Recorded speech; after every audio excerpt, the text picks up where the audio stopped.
There are a lot of YouTubers who talk about why Hollywood is failing, but they always talk about the symptoms. They don't have closure. And I think I figured out what the closure is. And you have to understand how the Japanese anime and manga industry is run.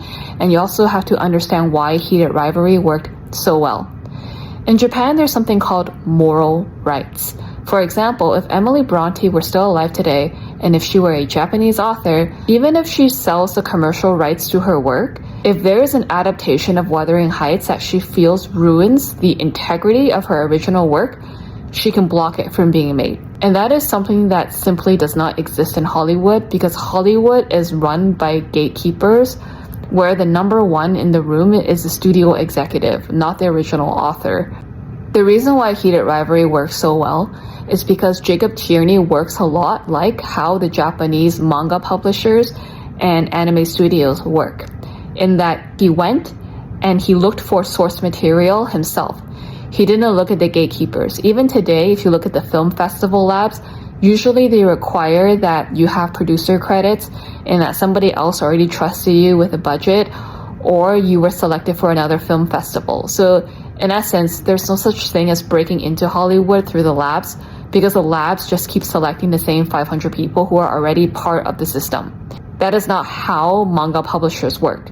They're actively looking for people who can be the next Rachelreid, the next Gege Akutami. They think of it as a lottery ticket, versus Hollywood sees it as a threat to their gatekeeping power. And we're starting to see the results of that now.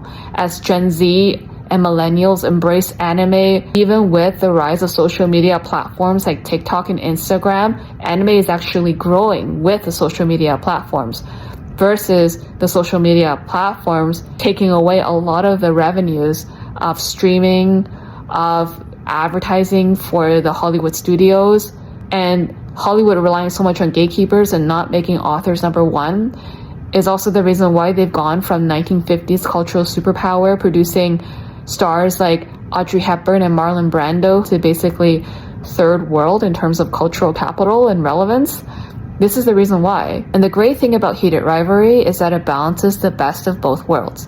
If Rachelreid, if there was something that she didn't like, judging by the way Jacob speaks in all the interviews, there was no way he was going to put in the show if Rachel was going to veto it. But at the same time, Jacob is also able to bring all of his experience from Shorzy and Letterkenny to really elevate Heated Rivalry as a show. And as Jacob said, what's the point of working with such a big team if you just want to do a solo project? The whole point of having a big team is to use the talents of everybody on that team.